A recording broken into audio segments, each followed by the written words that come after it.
You're listening to Word Slinger Podcast, episode 41, The Art of Life Hacking with Noah Elias. If you would like to support this program, or any of Kevin Tomlinson's work, then we invite you to become a reader. Find fiction you will love at kevintomlinson.com/books.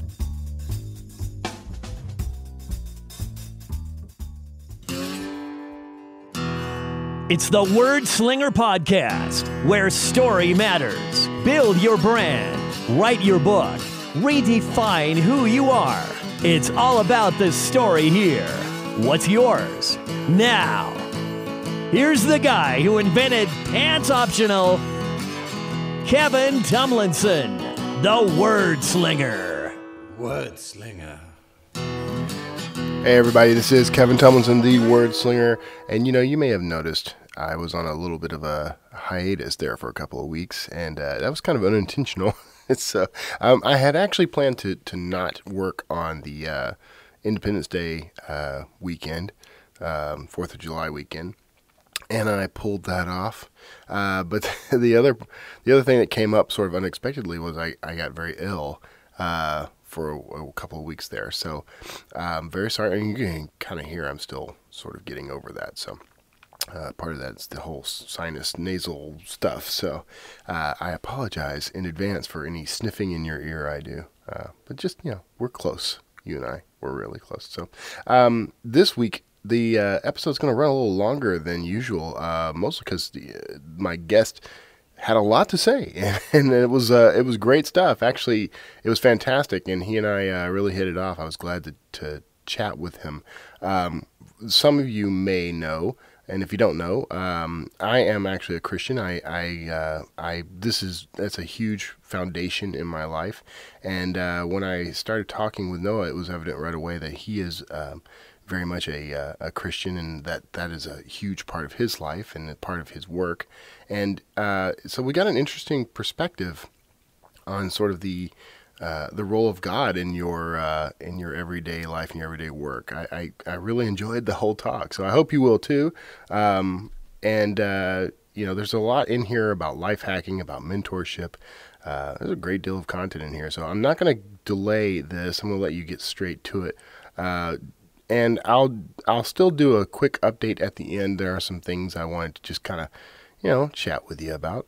So stick around. And I got no calls to answer, no questions to answer this week, but I was going to update you a little further on the whole RV life situation, if you've been following that. And I'm looking forward to getting started on that. So without further ado, I give you Noah Elias and the Art of Life Hacking.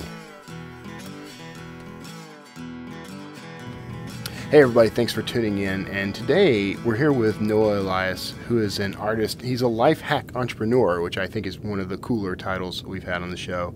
He's also an author.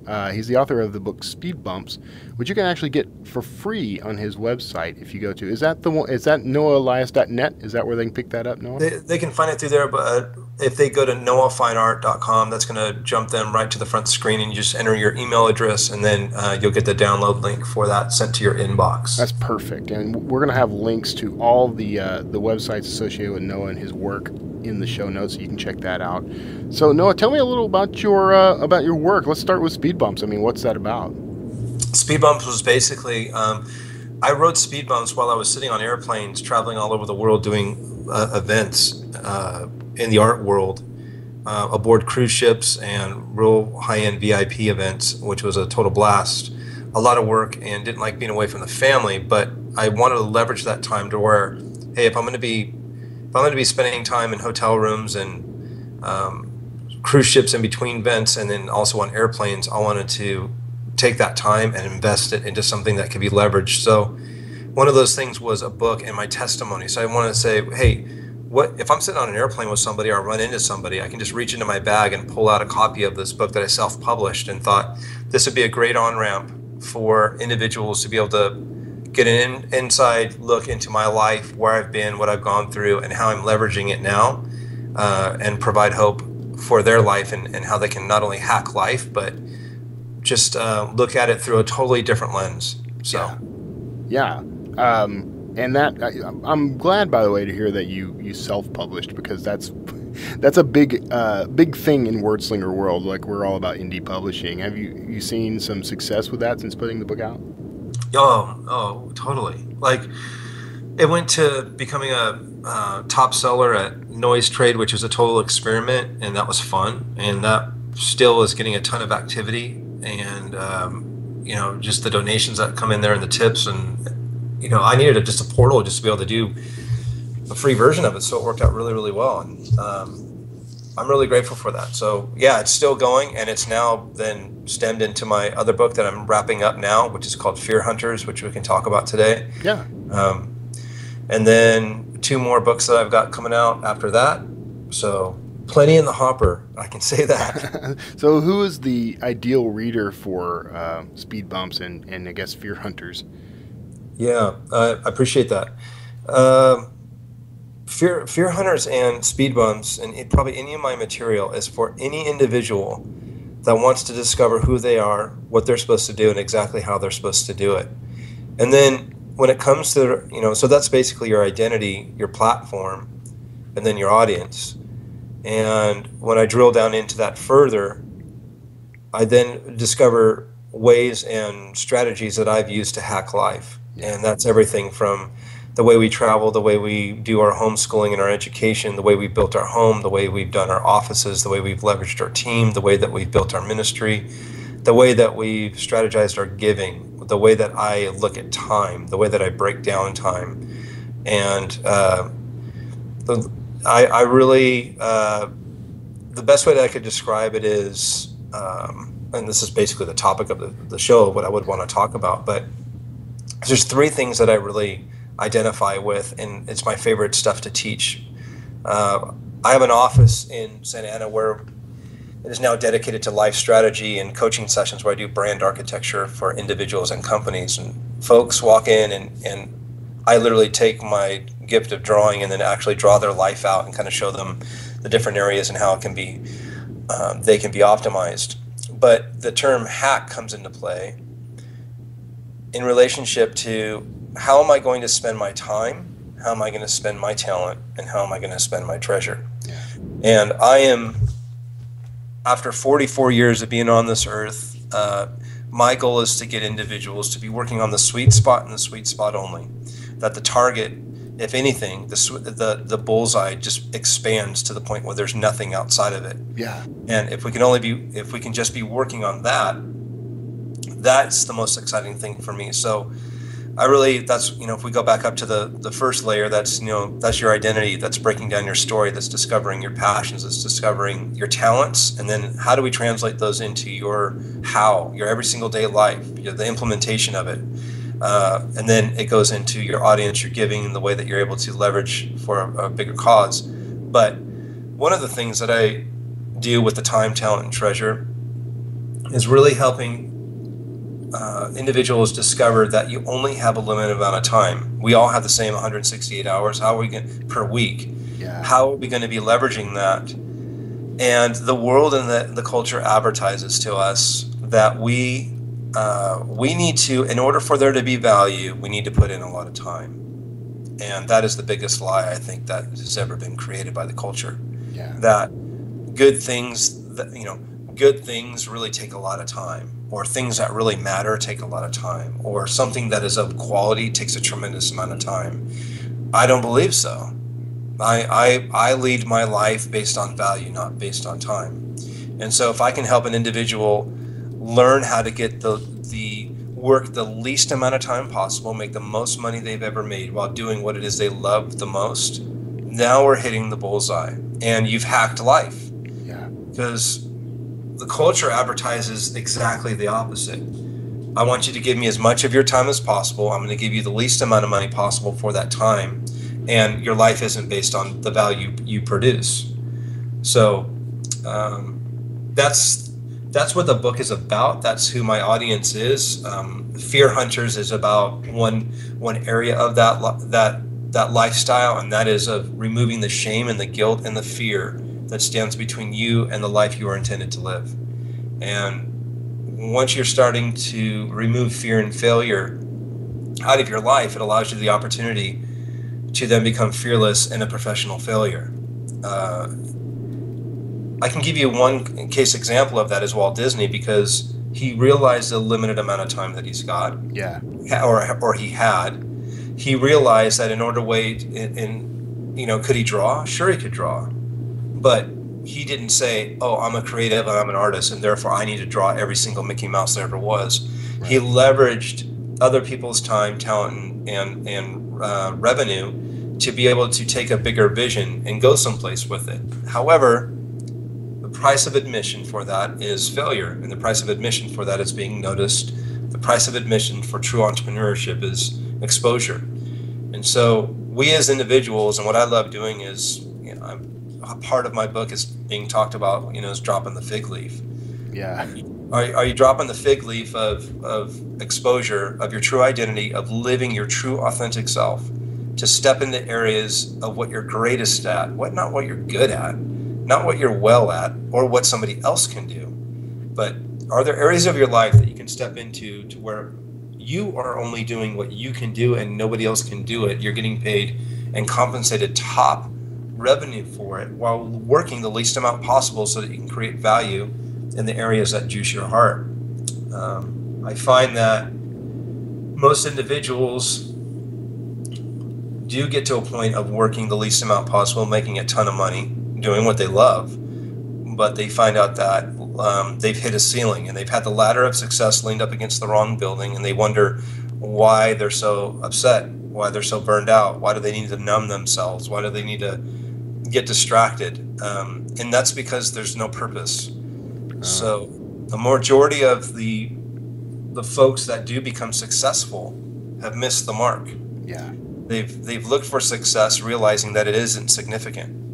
And so how can we move into a life where we can work on just the bullseye, get extremely strategic, major value in the time that we do happen to make a dollar, doing what it is we love, but then that margin that has been opened up, if you're a thermometer and you're maxed out, and I bring that thermometer down to the 20% of what you do best, now you've got all this open room for opportunity. But the question is, what are you going to do with that time and that talent and that treasure that you now have available to you for a much bigger purpose and a much bigger cause? So your life then shifts to being from a company to your life being about a cause, and you as a brand, you as a person, whether you work for a company or whether you work for yourself, you're a brand no matter where you go. Right. And with that in mind, how do you plan to steward that? How do you plan to take, hey, I've just been really successful, and now I've got a ton of time on my hand? Well, it's not to bow out and just coast your way to death with as many material items as you can on a white sandy beach. I could not think of anything more boring in life than spending my life on a golf course or on a sandy beach. I love visiting a sandy beach. I love visiting a golf course, but I don't want it to be my life because it's boring. There's no purpose there. And I know I'm on a rant here, but this is what my favorite thing to talk about is. You're so not on a rant, man. You're speaking gospel right now, so you go ahead. But here's what I would encourage, and it's just like, I don't know how long we've been on this broadcast already, but I want to get to the meat of the matter as soon as possible, so that if you're the one listening to this and you're on a jog, you're on a run, you're listening to your car or walking around, listen, I want you to get there as fast as possible. That's my job. And if I'm not looking at putting a Band-Aid on your life or medicating your life. I'm looking at getting you. I don't want to put a Band-Aid on a dam. Yeah. If anything, let's destruct the dam and let this thing start flowing and have some power. Or let's fix this thing. Let's restore you and who the person that you're supposed to be. My major conviction and the reality. I mean, you can't say that I'm wrong. Yeah. You can't say, no, you know what, you're wrong. We don't have the same amount of time. No, we all do. Right. And do we all have gifts? Yes. Some undiscovered, some have discovered them. But we all have revenue. We're all going to have money somewhere in our life. It plays a factor. We all have our gifts and our talents and our abilities that plays a factor in our life. And we all have time. That is a major factor. I mean, those are three major factors that you can't say that we all don't share. Yeah. So let's stop for a second and push pause on that concept and then go, wait a minute. I don't care if you're 20 years old listening to this, you're 40, 50, 60, 70.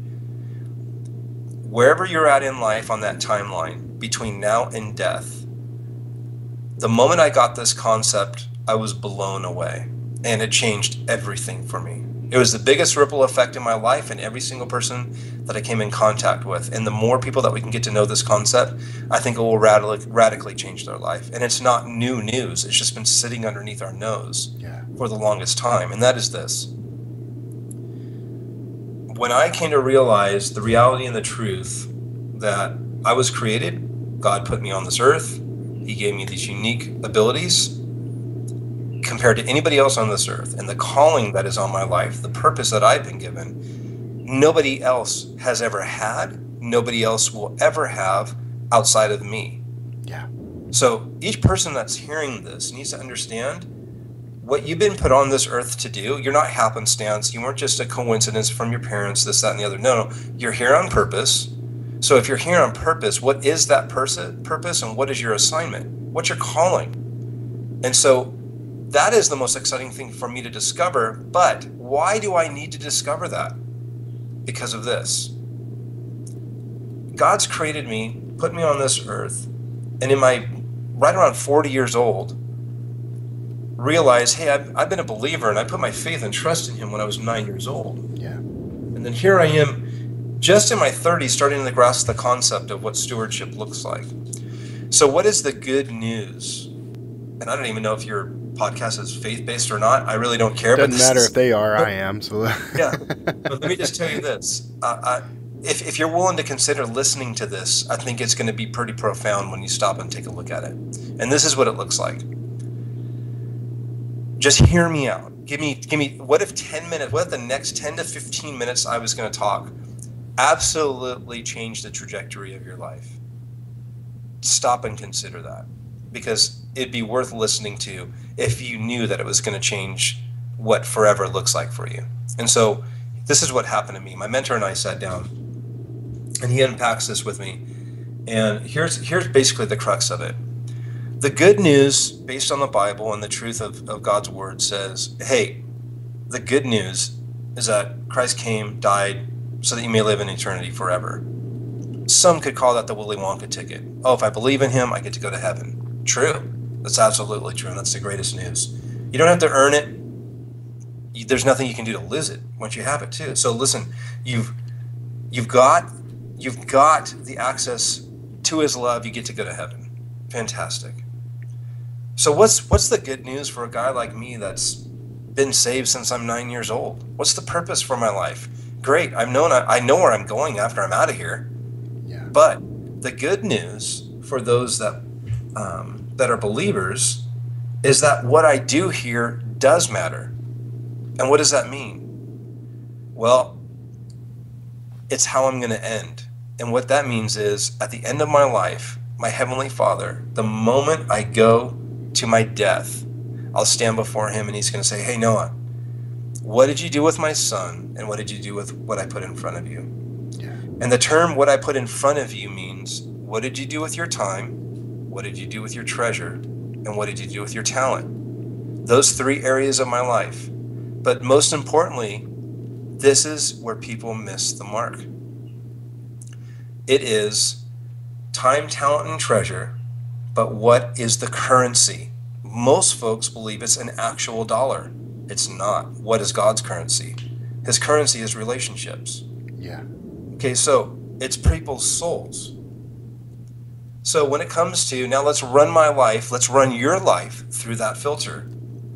Where in my life am I leveraging my time, my talent, and treasure for causes and for initiatives and for ways of making revenue and ways of creating money? And if I'm going to create money, can I do it in an area and in a way that I'm the most gifted at what I'm best at?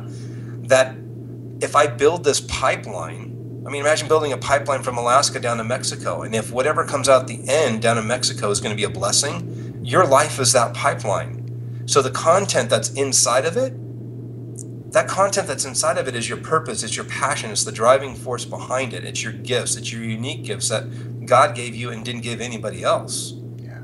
You know? And so when I look at what's going to come out the other end, I go, wait a minute, my life is completely tingent today on what I'm going to be asked then. And now here's the deal, dude. This is where it gets exciting.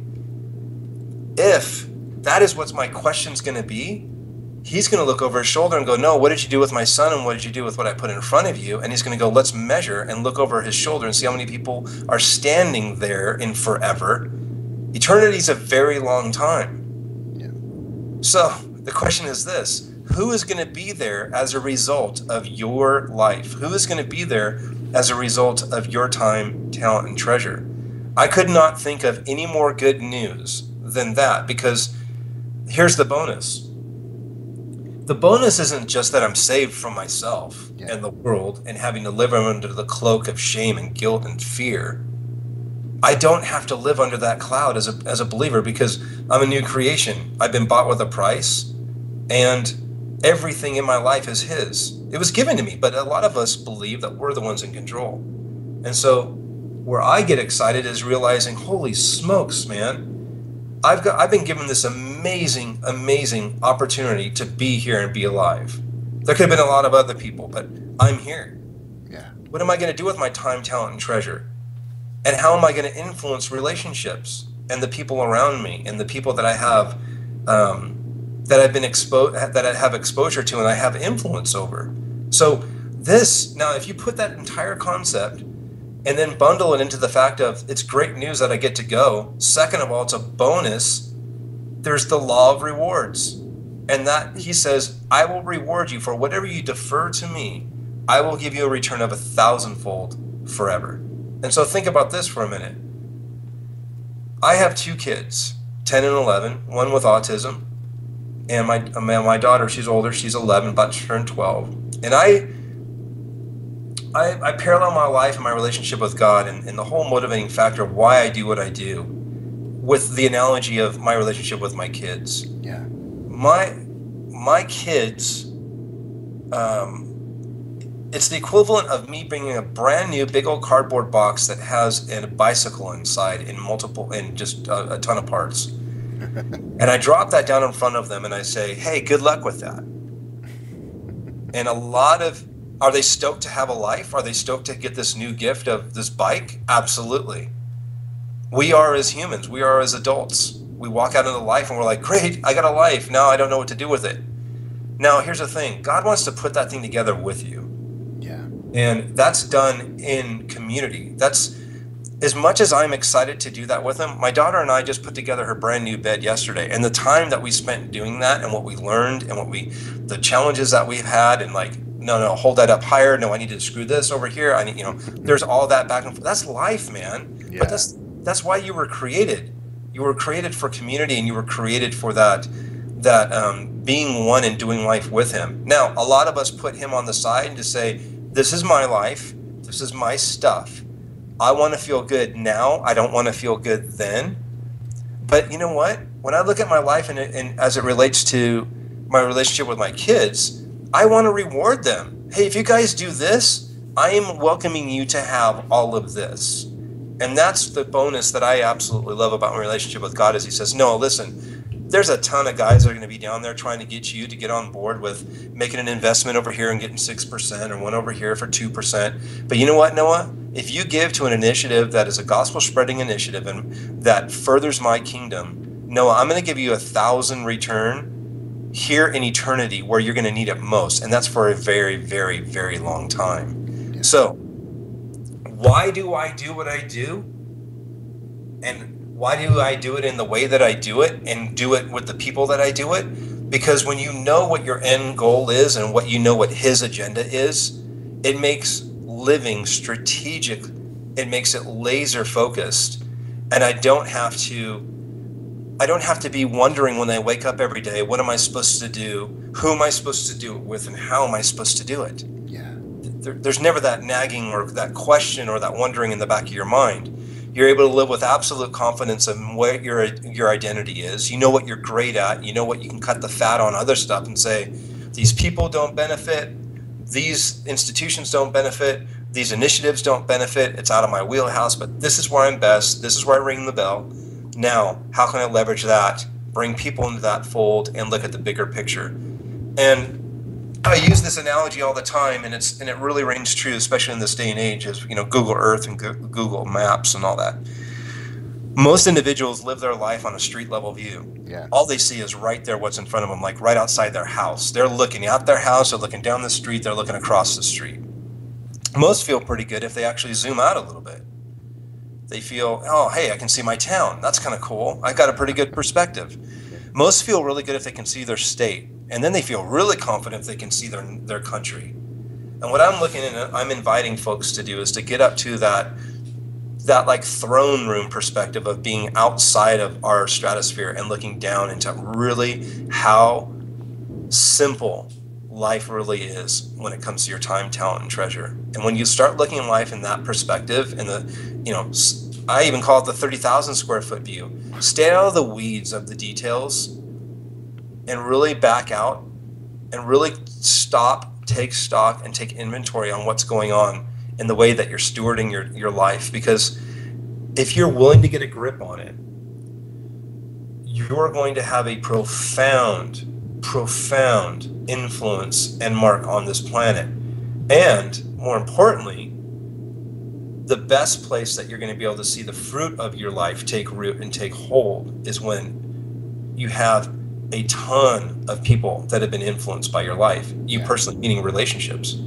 So that's a very long-winded rant, but that's who the reader is. That's, if I'm doing life with individuals, if I'm speaking in anything and speaking at conferences, this is my favorite thing to talk about. No, that's fantastic. The great thing about talking to guys like you, by the way, Noah, is that I don't have to do a whole lot of work. I just get to sit and listen for once, because I hardly ever get to do that. I usually have to kind of lead the whole conversation. So I'm really glad that you're so passionate about this, because it makes my job easier.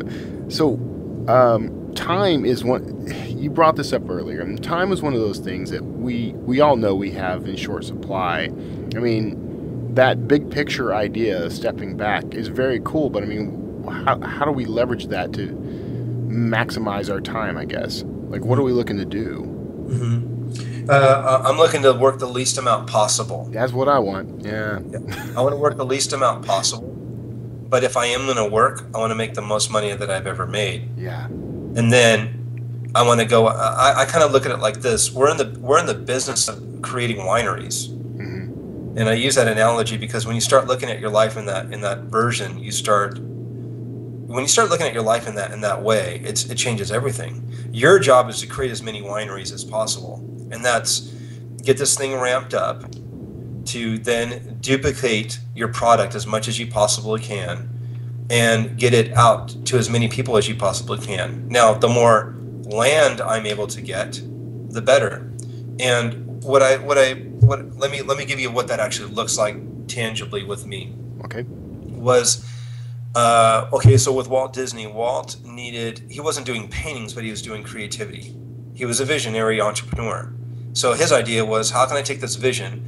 I'm sitting out on a park bench at a park, watching my girls on a merry-go-round. Well, you know what? I can do this better.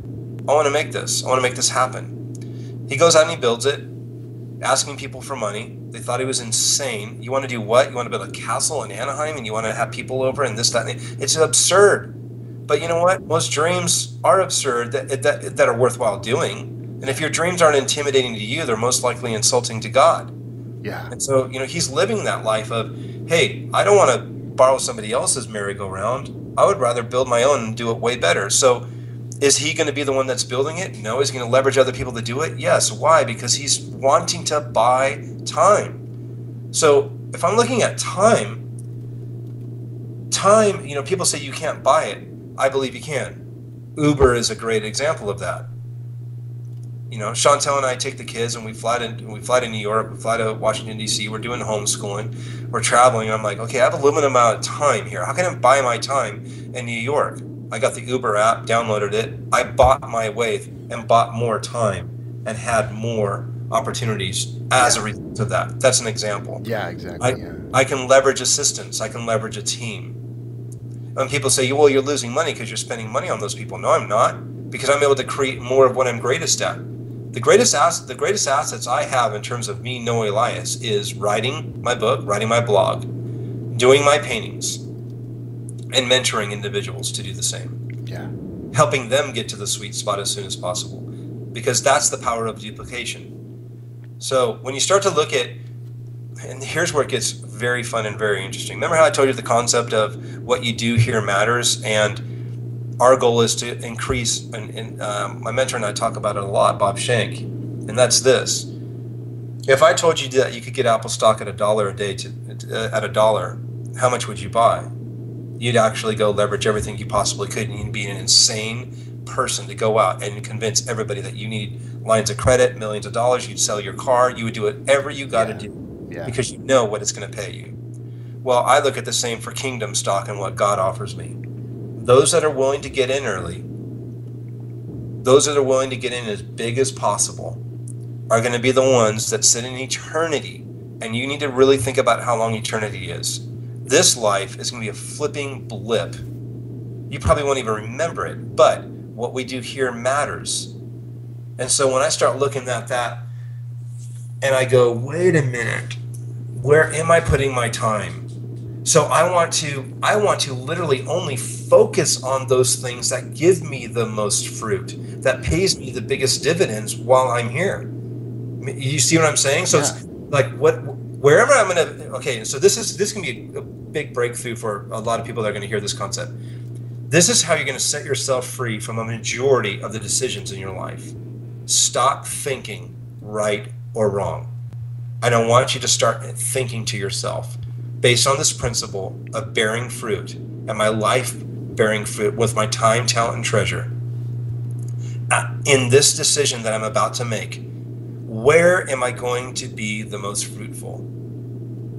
Yeah. All of a sudden, it changes everything. So when I'm about to, we were looking at possibly moving across the country, and I was like really wrestling, better school, better cost of living, state taxes, better for the kids in terms of my son's getting special needs attention, this, that, and the other. Wrong questions, wrong measuring stick.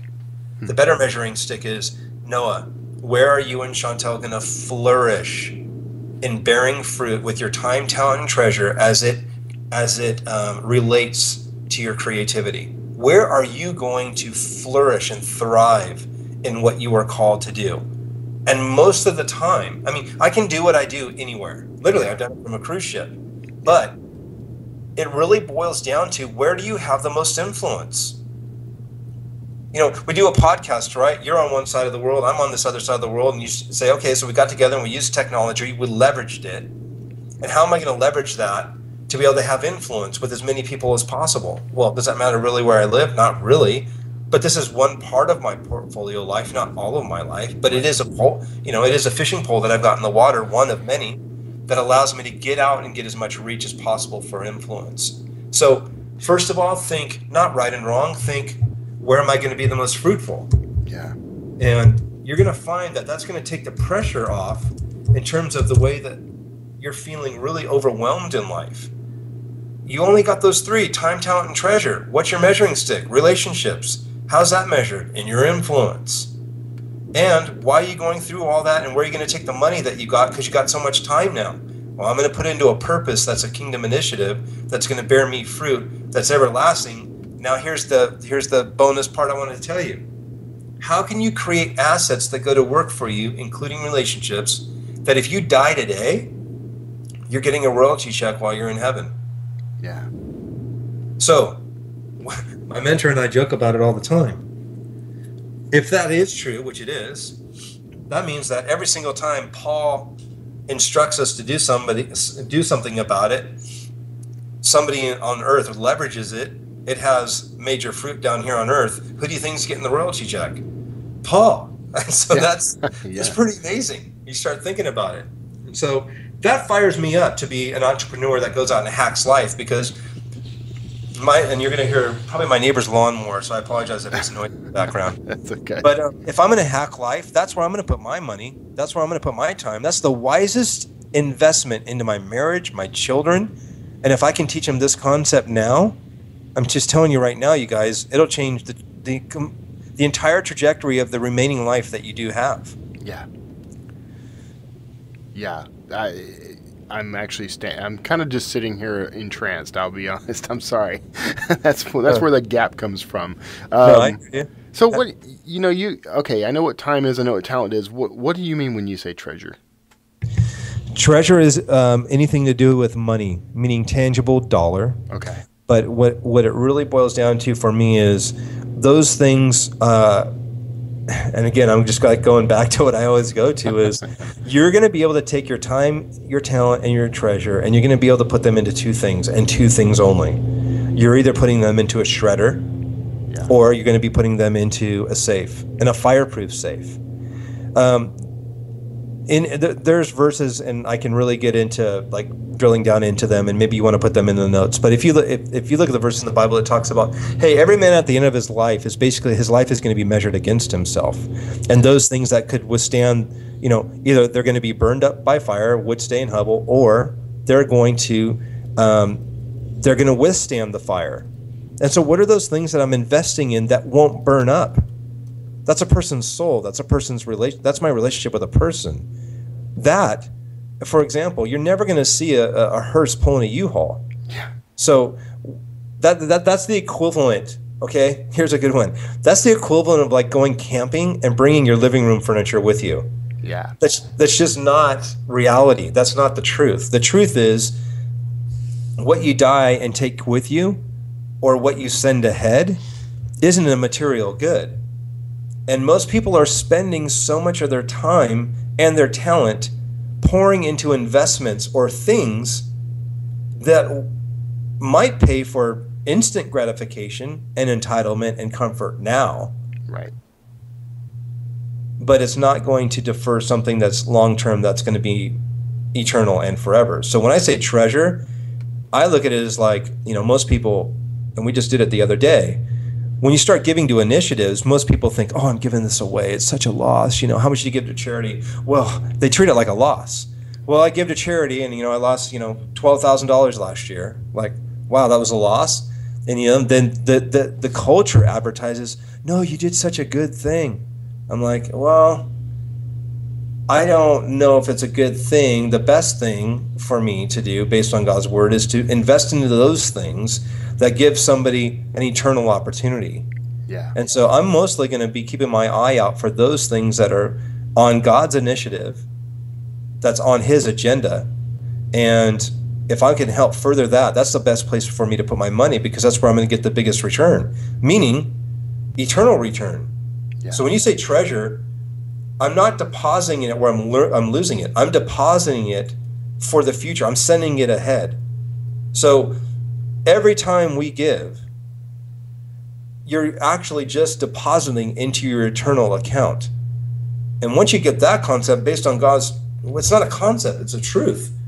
And once you accept and understand and believe that truth, life gets really exciting. Because now you're realizing, dude, I want to buy as much kingdom stock as I possibly can. How am I going to do it? And that goes down to the story of these two men that arrive in heaven. And one guy goes, hey, I'm so glad to be here. And God's like, dude, I'm glad you're here too. This is amazing. Well done, good and faithful servant. And he goes, go over there and enjoy eternity, and here's your rewards. Yeah. And what does he see? He sees everything he could possibly imagine. All the stuff that he had dreamt, everything that he and God had talked about in terms of what he wanted to build and what he wanted to have, and being on God's agenda. It was unbelievable. And his buddy right behind him walks up, same speech. I'm so glad you're here too. Welcome to eternity. So glad you're saved. Go over there and enjoy eternity forever. And he looks over and it's like an outhouse. And he's like, what's up with this? Dude, I served in your name. I did great things. I did this. And he's like, hey, you didn't send us anything to build with. And that changed my life. Yeah.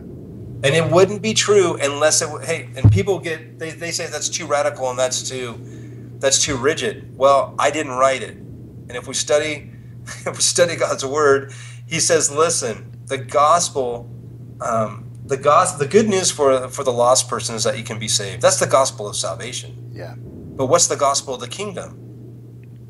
He wouldn't have talked about it so much. There's two gospels, the gospel of salvation, the gospel of the kingdom. And so my life lives on that entire premise. And let me just tell people that are listening that aren't on that aren't even in that thinking whatsoever, and I know it's a drink off the fire hose, but let me just tell you this. My life is living proof that it works. And I've got plenty of friends and individuals that can prove the same. That once here's what I think is the most exciting. Maybe you listen to this today and you go, dude, I am all in. I want it. I want as much of that as I can get, because that makes perfect sense, because it's God's truth and his plan for my life. I go, dude, the sooner that happens, the better, because you're going to be able to create that much more impact. But I can just tell you, here's the deal. Once God knows that you know, everything changes. Yeah. But if you walk around going, oh no, I'm just going to discover who I am, and then I'm going to discover how much money I can make, and then I'm just going to give it away. That is so flippin' boring. Yeah. I could not think of a more boring life, because if your heart's not in it and you're not excited, it's no wonder that you just go out and try to do good things, but they don't have an everlasting impact. So why would your heart be juiced by it? Yeah. It's kind of like, it's me living a false identity. Yeah. I'm doing a disservice to man. I'm doing a disservice to myself. I'm doing a disservice to why God even put me here. I haven't been invited into my true authentic self and living out of that authentic self. And you guys, it took me a long time to get there, but I would not be going off this hard if I didn't know it to be true in my own life. Because you guys, it's living in that pocket. I literally thought I was going to be on that hamster wheel for my entire life. I knew I was an entrepreneur. I knew I wanted to do fun stuff. I knew I wanted to write. I knew I wanted to blog. I knew I wanted to build sites. I knew I wanted to leverage really cool and have influence in social media and have a voice and go after and have a family. And how do I manage all that kind of stuff? I just had to pump the brakes, and I had to stop for a second. I had to get a mentor, and a few mentors actually, and I had to say, I gotta find out what the heck I'm supposed to do while I'm here. I want to have that confidence of knowing who I am. Yeah. And if I start to get successful, I gotta figure out what in the world I'm supposed to do with the revenue that I make from it. Because I did, with working with Disney and working with Cars with the Fast and the Furious, MTV, all these different ventures in life, and things going really well financially. I go, okay, dude, that can't be all that life is supposed to be about. Like getting to the point of making the bills, then once you make the bills, maybe a little bit of money where you have a little bit of margin just to be able to give. Yeah. I'm telling you guys, you're going to be unhappy, and you're going to wonder why having money is so unhappy. Because if you start to make revenue but have no purpose, that's trouble. Yeah. And that's why rehab exists. Yeah. So I'm just kind of giving you kind of the flash, the flash forward and the flash back. So do you think that's related to why sometimes people? Because I think what you're saying is going to be very relatable to my audience. It's relatable to me actually, but do you think that's why you can sometimes put all your energy and all your passion into something, and it seems like you're just stuck and you're not going anywhere, like you just haven't made the sort of journey that you're talking about here? Yeah, totally. And so there's two mentorship, and this is not a shameless plug, this is just the reality. I got so passionate about it, I'm like, okay, we got to figure out a way to help people. And so I created noahuniversity.com, and then I created the masters.life. Masters.life is the sorry, jumbling on my words. Taking the kingdom portfolio of your life, meaning everything through an eternal biblical world lens, seeing your life through that, 30,000 foot view. Yeah. And then breaking up your time, talent, and treasure. I actually partnered with my mentor. The second area is Noah University, which is a very practical, tactical entrepreneurship of, hey, I've been through masters. I've gained my knowledge in terms of who I am, what I'm supposed to do, how I'm supposed to do it. Now, Noah University is more the how, like building my website, building my branding. How do I tell my story uniquely through my messaging and my books and my on-ramps into my brand? Yeah. And I guess that's a better way of saying it. It's like the brand of you. But in terms of your identity, in terms of your identity, who you are, what you're supposed to do, your unique skill set and the way that God's wired you. The great thing that Bob and I talk about a lot is, career is what you're paid to do, and calling is what you're wired to do. Yeah, I like that. There's a big difference between the two. And so I at least wanted to say, hey, if people are going to come into my life and people are going to come into the on-ramps of who I am as a person, they're going to have two opportunities to go get the right equipping that they need in order to get into that way of living. And that's masters.life and then noahuniversity.com. And so that's the way it looks. And life is hacked and it's beautiful, and it's a constant contrast though, because the world you live in is constantly telling you otherwise. So yeah, it's like I feel like I'm actually living in a completely different country, but it's a different world, because when your mindset is different, it goes against everything and everybody that's around you. Yeah. Now I feel like I don't feel like I have enough mentors now. I'm gonna have to go check out what you've got going on these sites now. Yeah. So go ahead. No, so that was the thing, and I love that when we created these platforms, my biggest thing was, dude, mentorship is everything. Yeah. And if you don't have a mentor, you're following yourself. Yeah. And I don't mean a mentor being your pastor. That's there's no engagement there. That's right. You showing up and just listening. Right. And we do not become wise by knowing. Meaning, you know how everybody says knowledge is power? Yeah. That's a lie. Because knowledge is only power if it's used and exercised. Right. Knowledge does not become wisdom until it's used. So you can't say, oh yeah, I know that to be true. Well, you know it to be true, or you know it to be true because it happened to you. Yeah.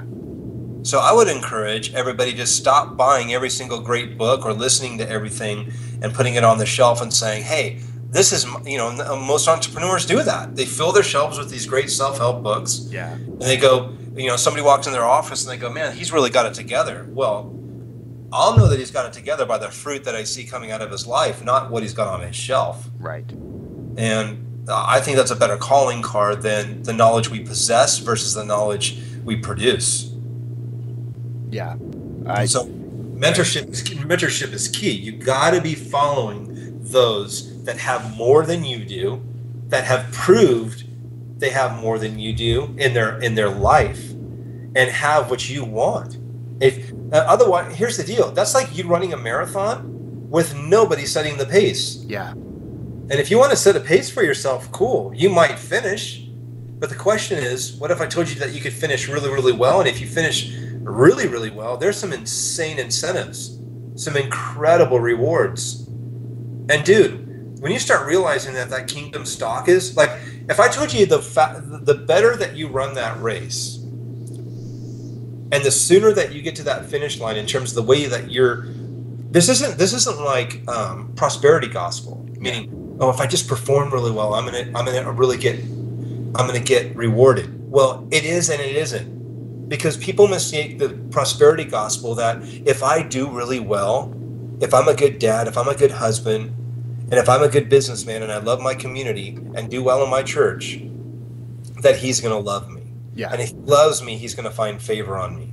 You know what, you guys? I did that and I missed the mark completely. Yeah. Being rewarded and having the incentive of the gospel of the kingdom has nothing to do with my salvation and whether or not he loves me or not. Yeah.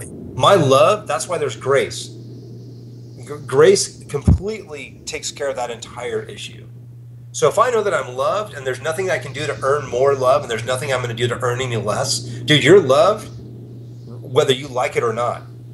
Okay, so once you get that concept in your head, you start going, okay, well, why would I want to perform? Yeah. Why do I want to perform well? Why do I want to run the race? Well, because you know what? He says he's going to reward me in addition to the grace and the love that he's already provided for me. And that excites me. And then he says, Noah, you can have as much as you want from my table. You don't have to eat at the little kid's table. Come over here. You can have abundance. You can go big. You can have as much as you would like. But Noah, that's going to require responsibility. That's going to require discipline. That'd be the equivalent of me saying, hey, I want to be able to put an Iron Man sticker on the back of my car saying that I ran an Ironman. Yeah. Without running it. Yeah. And most of us live our life like that, of being able to, of wanting to say, you know what, I've got the knowledge, I've been exposed, I sat in the stadium, but I didn't play in the game. I bought a uniform, but I never got dirty. Yeah. But you know what, dude? You don't get the World Series or Super Bowl ring, dude, unless you play. Yeah. That's but fantastic. But that excites me, dude. I mean, that's like... It should. Could there be anything funner? And I couldn't think of a more loving way of doing it, because my performance has nothing to do with how much he loves me. Yeah. And trust me, Fear Hunters was completely written to help people understand that, dude, your shame and your guilt, you need to get that out of the way, because unless you get unclogged, you're not going to be able to be effective, and you're not going to be strategic. Yeah. Okay, speaking of Fear Hunters, when is that book releasing? We have it slated for November. Okay. I'm doing everything I possibly can to make sure that happens. But we are going to be, I don't know what the URL is on it, but I am actually going to be helping do a course as well. So that's going to be an online course that helps individuals, once they've read the book, actually help walk them through that process of eliminating the shame and the guilt. Okay.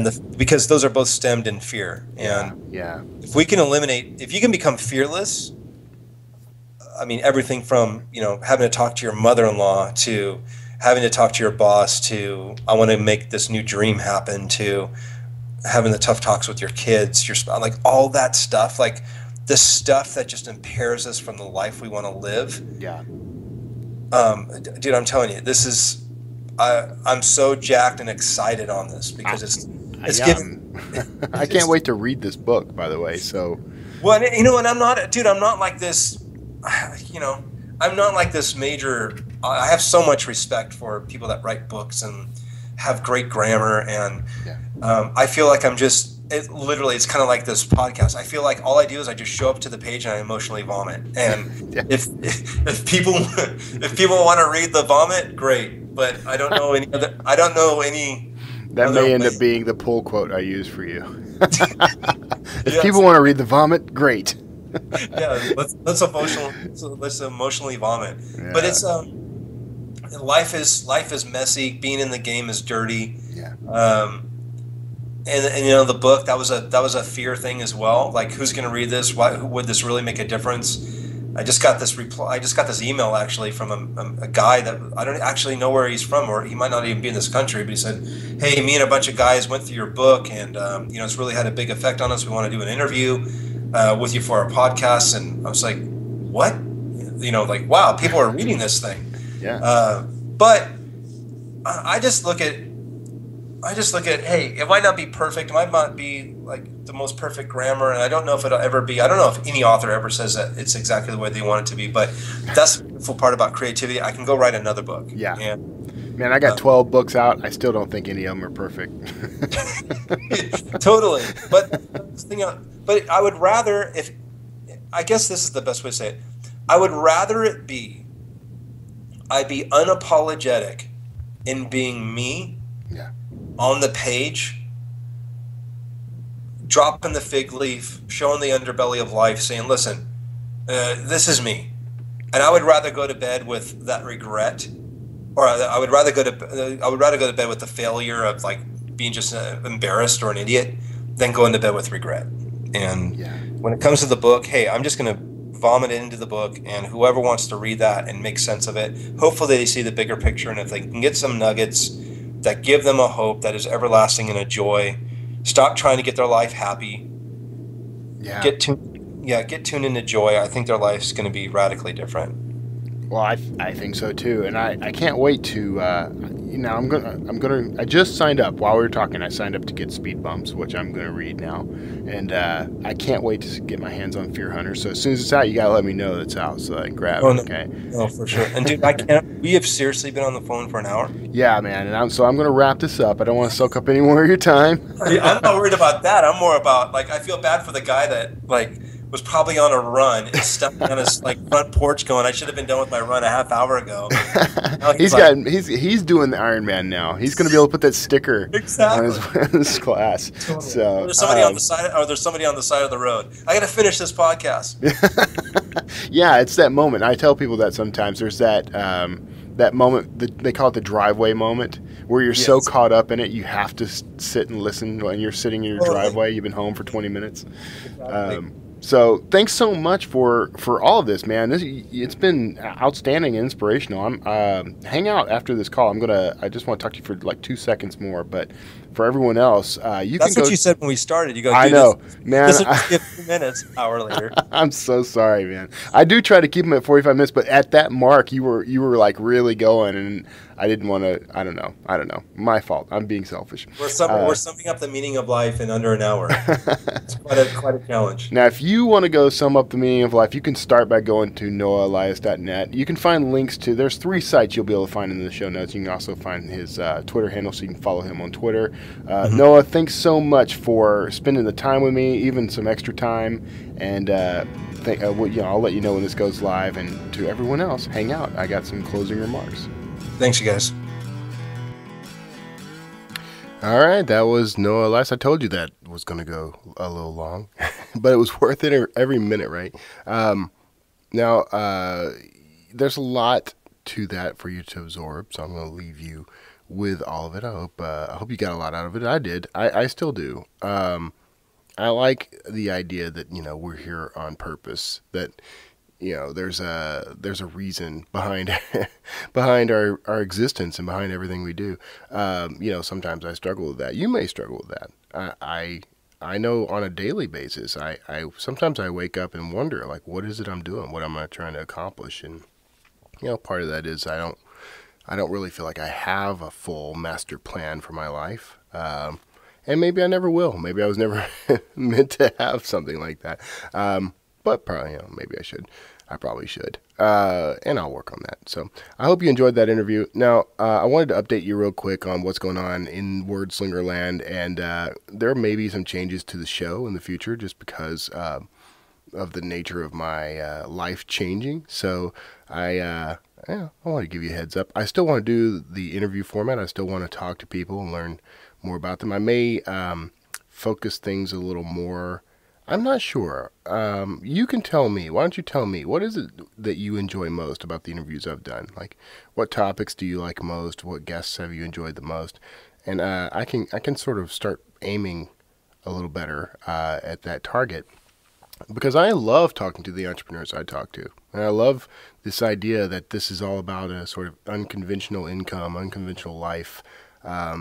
But if I need to be a bit more focused, let me know. I'm trying to do that. I'm trying to hone everything that I do and make the work a little, a little more pointed. Lots of metaphors for being really sharp right there. So let me know on that. You can contact me online. You can call me. Why don't you call me at 281-809-WORD. That's 281-809-9673. And you can also reach out to me from the Wordslinger Podcast website, which is wordslingerpodcast.com, which also just happens to send you to, if you click around, you can be on my personal homepage. That's kevintumlinson.com. And that page is where you'll find my books. That's the primary target of my life, you might say. That's what I want to do, is write fiction. So if you go sniff around on my website, you'll find those very quickly and very easily. And you can also sign up there to be alerted, for updates on this show, updates on when I get a new book out or a new blog post or something along those lines. And I wish you would, because I'd like to stay in touch with you. So go check that out, wordslingerpodcast.com. You can also leave a voicemail from that site using SpeakPipe. There is a tab. I'm sorry, I'm swallowing again. There's a tab floating on the right-hand side there. And if you click on that, you can leave me a voicemail straight from your computer or your mobile phone. You don't have to call a phone number at all. You can just do it right there. And you can also send me an email. There's a contact button right there on the page. Just send me an email. Now, I've gotten a couple of new sponsors through Patreon, and I really appreciate what you're doing. I'm glad that what I'm doing has enough of an impact that you want to support it and keep it going. And if you, dear listener, feel like you would like to keep supporting this show, there's two ways you can do that now. One of those ways is to click on that Patreon support link. And I usually have something in the menu bar there that's like fund me or sponsor me or something. But if you're on the Wordslinger podcast website, you can click on the Patreon icon there. And there's a little intro video I need to redo. I'm actually thinking of redoing it in light of the whole RV travel thing. So it'll be out of the studio in a way. But you can click on that and, make a donation as little as $1 a month or $1 an episode. I mean, I'd appreciate that. And it would be very helpful. The more of that kind of support I get, the easier it is to do the show, because it helps me carve off the time. So I really appreciate your help. Now, the other way you can help me, and it's in line with what I said earlier, buy my books. So, that's the whole point of what I do. That's the work I want to do. I've seen a lot of growth in that over the past 2 months or so. And, I used a keyword strategy I picked up from reading, and went and sort of customized my keywords. Now, if you're an author, and you're a self-published author especially, there's some pretty powerful tools out there for doing that. One of those is Merchant Words, and I believe it's merchantwords.com. And if you go check that out, I don't get any kickbacks on that or anything, but go check it out. I mean, it's you pay, I think, either monthly or annually to use it outright, but you can try it out for free. Just enter a search term and you'll see how many of those searches are happening on Amazon on a given day. So that's pretty helpful. That helped me fine tune and home in on a nice keyword strategy that has helped boost my sales. I mean, it's slow, but it's happening. So that's pretty cool. But if you'd like to support me and support the show, I'd appreciate you supporting that work. I write primarily science fiction and fantasy, and I enjoy it. In fact, I just did a talk yesterday for a Chamber of Commerce about 30-Day Writer, and sold some of my books at the event. So I went in talking nonfiction and walked out selling fiction. So that's pretty cool. If you are interested in being an author, if you're an entrepreneur and you know you need a book, get in touch with me. I do author coaching. I actually kind of enjoy doing author coaching. It's kind of fun to talk to you guys. Now, the approach I use is more about accountability, because I can teach you a process, and that process can be learned in, about 30 minutes, maybe about 15 minutes. You can learn that process in about 15 minutes. And then the rest of what I do is help you start developing that daily writing habit. And then, I can help you with aspects of marketing yourself and, getting the book into distribution and getting it into layout. I did that in reverse order, but all the things you need to go from I really want to write a book to, hey, I've got a book out. And we do a whole accountability program that can run over the course of, a month or whatever. But a lot of my clients end up writing their first book within 30 days. So if you are interested in being an author, get in touch. I've got a program for you, and we'll work out the best way to get your ideas on the page. So the RV life, and I'm running over, so I'm going to do this quick, but we are very close to putting our house on the market. We are getting closer to being able to purchase the RV that we've got our eye on, and we're really looking forward to that. And I'm constantly amazed when I tell people about this. It causes a stir, and what I've discovered is there's basically three reactions. One is my spouse and I have always talked about doing exactly that, getting an RV and traveling. The other is my spouse and I have always talked about getting a boat and doing that. And the other is, you're crazy. My wife and I, or my husband and I, would kill each other in that small space, and there's nothing appealing about that. So you may fall into one of those three categories. You may be a whole new category. Let me know. But we're getting much closer to doing that, and I'm very excited about it. I don't know, there's just something. The work I do can be done anywhere, and the work my wife does, we're discovering she may be able to do anywhere. And there's just something really intriguing about, getting on the road and finding places that are inspiring and that energize us, and doing the work from those places. And then when the work's done, being able to walk away from it and into just a more energetic life. It's very hard to put into words right now. I can't wait to see how it really turns out, because I know that I've romanticized it a bit, but it is just so exciting to think about. Now, one of the first things my wife and I are going to do, for our honeymoon, we went to Disney World. And while we were there, we met this couple that told us that they'd been there for like 3 months or something, living in an RV out in the parking lot, or the campgrounds there at Disney World. And so we were intrigued by that and thought, one day maybe we can do that.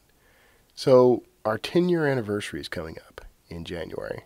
And by January, we want to definitely have been on the road, for a while.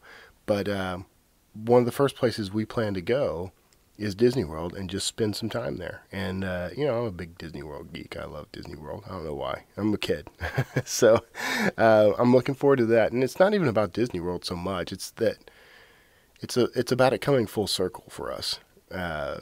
Sort of that, it was a dream of sorts. Not, something we talked about a lot over the years, but, it came up, and the idea that we could actually do that is very exciting.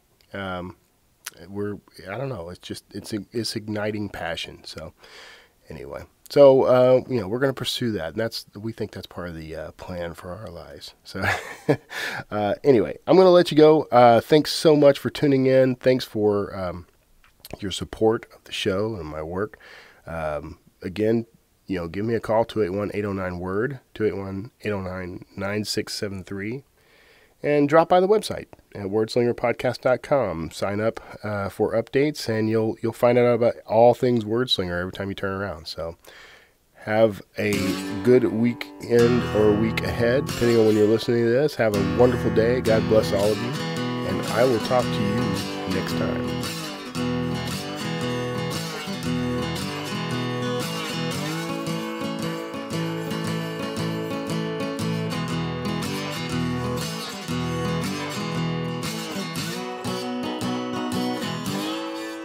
Wordslinger.